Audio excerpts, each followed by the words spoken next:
फिर सम व्यवस्था में दो और विशेषताएं भी जुड़ी। उनमें से एक विशेषता थी कि सफरडम कि सिर्फ ऐसा किसान होता था जो जमीन जोतता बोता था, पर अपने स्वामी और सरदार की आज्ञा के बिना अपना पेशा नहीं बदल सकता था, किसी और इलाके में नहीं बस सकता था या शादी नहीं कर सकता था। इसी से मेनर की व्यवस्था भी जुड़ी थी। और मेनर वह किला होता था जहाँ हवेली होती थी, जहाँ लॉर्ड एवं स्वामी रहता था। अनेक यूरोपीय देशों में इन मेनरों ने लॉर्ड बड़े बड़े इलाकों के मालिक होते थे। भूमि के एक भाग की जुताई लॉर्ड सीधे अपनी निगरानी में अपने सरफों की सहायता से करता था, और ये सिर्फ अपने खेतों के अलावा लॉर्ड की खेती को जोतने बोने के लिए बाध्य होते थे। सिद्धांत के स्तर पर भूमि लॉर्ड की खेती थी तथा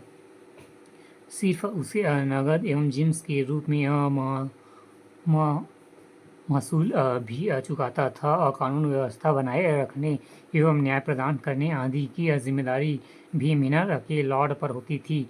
चूँकि उन दिनों काफ़ी अव्यवस्था फैली हुई थी, इसलिए भी कभी कभी स्वतंत्र किसान की सुरक्षा के बदले मिनर की लॉर्ड का वेलस बनने को तैयार हो जाते थे। कुछ इतिहासकारों का मत है कि सफरडम प्रथा और मिनर व्यवस्था फ्यूजम के अभिन्न अंग थे, और इसलिए जिन समाजों ने इन दोनों के बावजूद नहीं थी, उनमें फ्यूडलिज्म की बात करना गलत है। लेकिन यूरोप के सभी भागों में मिनर भी नहीं थे। भारत में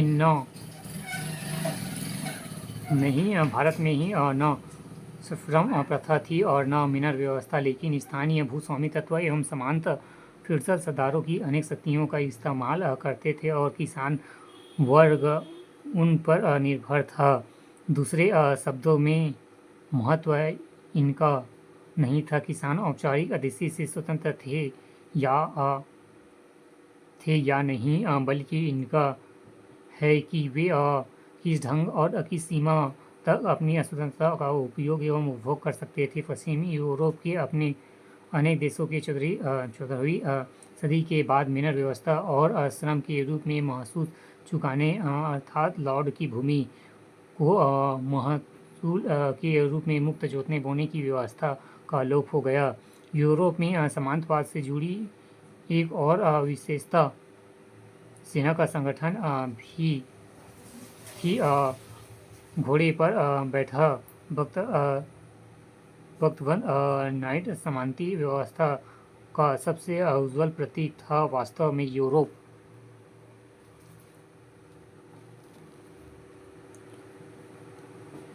अपनी फीक में से एक भाग देते थे। सिद्धांत के स्तर पर राजा एक गद्दार वेलन की फीक पर कब्जा कर सकता था, लेकिन व्यवहार में ऐसा कम ही होता था। इस तरह फ्यूजन व्यवस्था में शासन पर एक भूस्वामी कुलीन वर्ग का वर्चस्व था एवं कुलीन वर्ग में जल्द ही पृथक बन गया, और उसके कोशिश की व्यवस्थाई ज़ाविरो हो चुका है ना। और यहाँ तो और फिर वो लोकल नेटवर्क हम जाते कल फिर कॉल भी बजरंगबली हो जा रहा है। तो कॉल में भी नहीं मतलब नॉर्मल होता था आपके सभी सिम में होते उसने हलो हलो ही कहते रहता है बस 24 घंटा, फिर कुछ भी नहीं होता है। कल ही कहानी होगा ये भी ना, एकदम जय वीरू की तरह। कहा करे इसको, कॉल भी नहीं जा रहा है, टावर का ठीक से नीचे होता था। वो एक अभी कुछ दिन पहले प्रस्तावित नहीं आने से कि 1G और 2G बंद कर दो करके, दादा उसने मत हो जाए बंद कर दिया सारे लोग सब बजे हो जाएगी।